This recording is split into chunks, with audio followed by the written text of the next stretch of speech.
Dans cette vidéo, je vais vous montrer comment Internet a détruit ma vie et ce que j'ai mis en place pour la reprendre en main. Peut-être que le ton est un tout petit peu exagéré. Je pense que je vous apprends rien, on est nombreux à être victimes de ça. Internet et les réseaux sociaux prennent parfois énormément de place dans nos vies. Et en fait, pour être honnête, si je fais cette vidéo, c'est parce que j'adore dessiner, faire des vidéos, créer. Mais ces dernières années, j'ai fait tout ça, mais beaucoup moins. Et c'est lié à des points que je vais aborder qui sont une surconsommation d'Internet, un manque d'organisation et surtout un manque d'objectifs. Donc je me suis dit que ça pourrait être intéressant de vous partager 5 actions que j'ai mis en place dans ma vie dernièrement qui ont eu un impact et pourront peut-être vous aussi vous aider. Je suis pas non plus en train de dire que être plus productif rend plus heureux, parce qu'en réalité, je suis toujours autant épanoui. Donc je vais vraiment vous parler de mon ressenti personnel et ce que j'ai mis en place pour reprendre un petit peu plus le contrôle de mes activités. En parallèle, je vais créer une affiche pour mon bureau parce que ça aussi je procrastine depuis un bon moment. J'ai envie de remplir ce mur et je le fais pas. Et en plus, le poster que je designais est complètement lié au point numéro 1. Je pense que c'est l'un des points les plus importants de cette vidéo, supprimer les réseaux sociaux de son espace de travail. Combien de fois par jour ça m'arrivait pas de prendre mon téléphone de façon compulsive pour scroller pendant 10-15 minutes. Juste après, j'avais toujours énormément de mal à me remettre à travailler parce que j'avais juste brisé ma concentration en fait. Donc j'ai pris la décision d'interdire les réseaux dans mon studio et si je veux consulter Instagram ou quoi, eh bien je dois sortir de la pièce. Ça paraît un peu absurde d'en arriver là, mais il faut employer les grands moyens. Et je dis pas qu'il faut bannir les réseaux de sa vie, parce qu'en réalité, avec une consommation modérée, j'en retrouve plein de bénéfices. Inspiration, découverte d'artistes, partager son travail, échanger avec les gens. J'essaie juste de retrouver une consommation plus saine et ça passe par une action un peu extrême. L'idée, c'est vraiment juste que mon espace de travail me serve à travailler et dès que je sors, je peux faire ce que je veux. Donc comme je le disais, j'ai trop envie de matérialiser cette première règle. En plus, j'aime bien l'idée d'avoir une sorte de règlement pour le studio.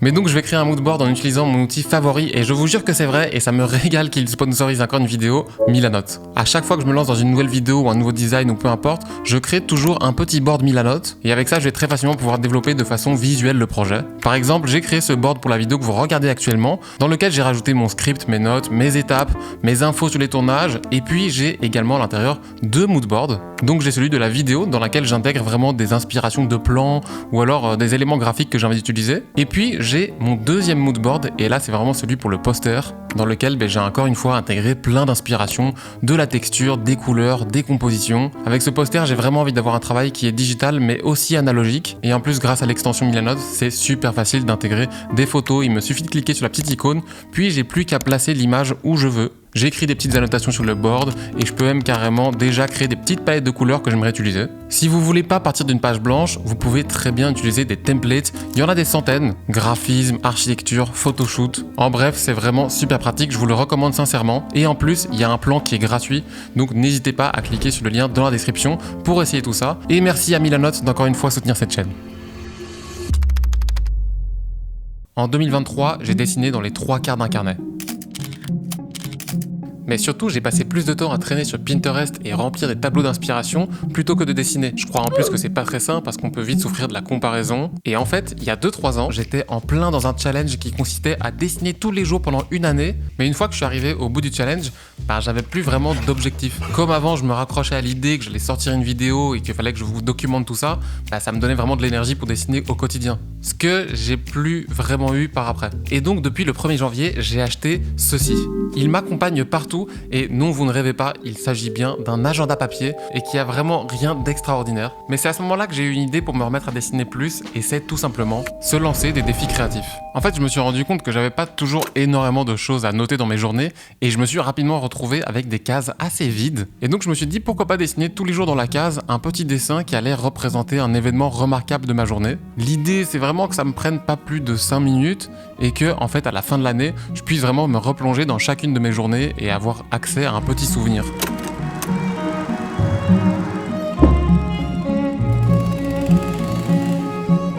Ça fait maintenant presque 2 mois que j'ai commencé et c'est vraiment super addictif et hyper satisfaisant. En plus, il y a une sorte de cercle vertueux qui fait que comme ça me prend que 5 minutes mais que je suis déjà en train de dessiner, ça me donne envie de prendre mon carnet à croquis et continuer une demi-heure ou le temps que j'ai devant moi. Je pense que c'est important d'avoir un rendez-vous quotidien pour créer et travailler sa créativité un peu comme un muscle et se lancer un défi est très motivant pour s'y tenir. Dessiner ou faire un logo tous les jours, écrire et surtout un peu moins de Pinterest.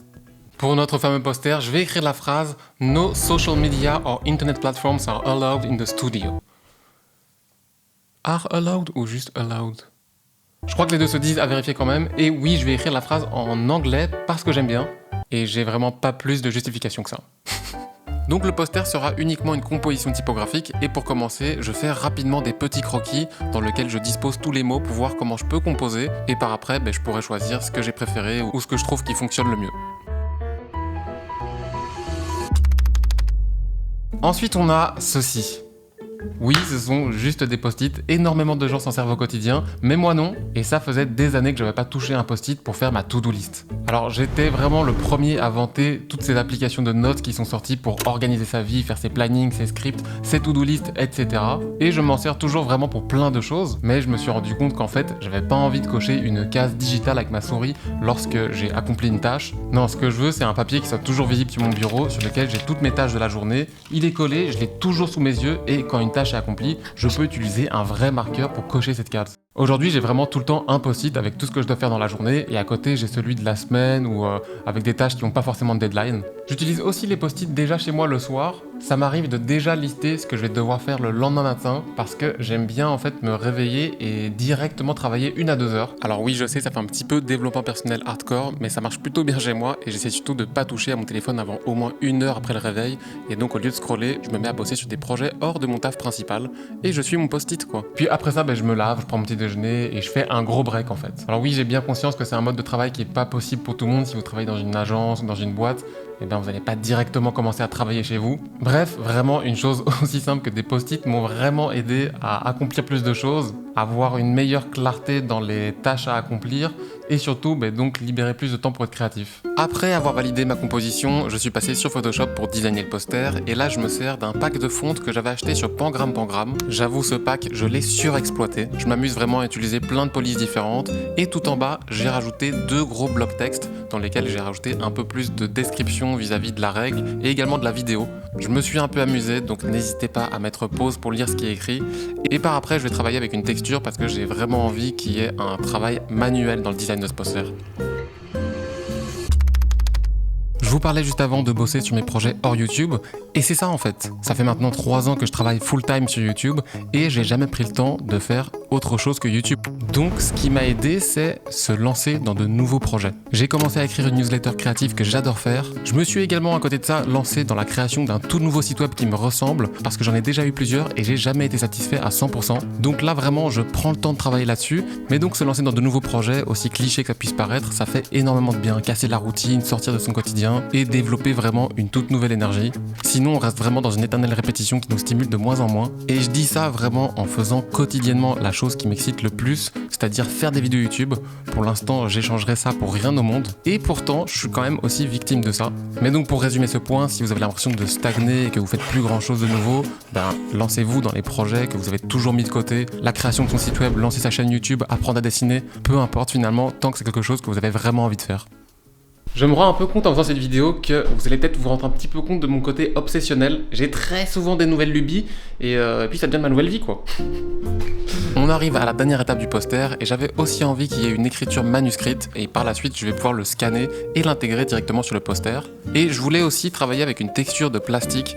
Bon oui j'avoue ça fait un petit peu de 2019, mais on a encore le droit de faire ce qu'on veut, non? Ces derniers temps, c'est vraiment devenu important pour moi de toujours ajouter une étape manuelle dans mes travaux. Il y a quelque chose de très satisfaisant, ça me permet d'expérimenter et d'être plus indépendant de tout ce qu'on peut trouver sur internet. Et une fois que j'avais mes textures, je les ai retouchées et puis je les ai intégrées au poster.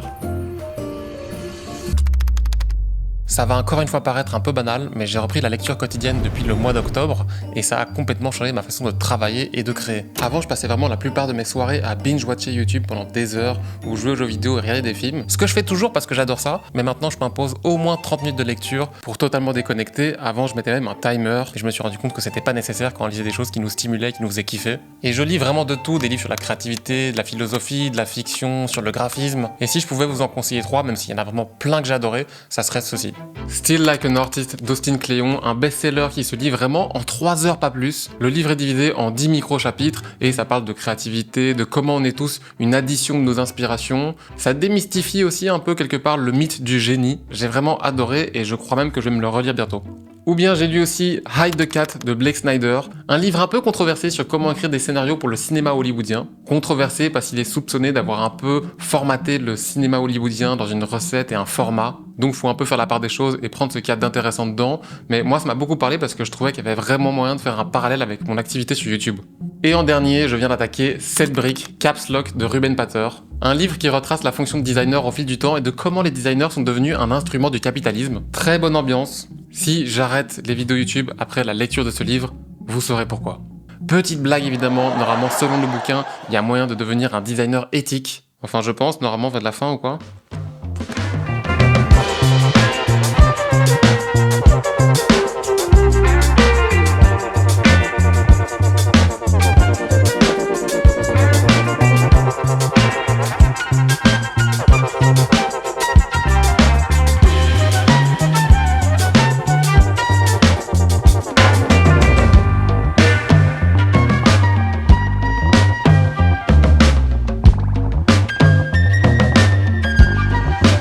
Le poster est bien, mais j'ai quand même un peu foiré la texture plastique. Au moins j'aurais essayé.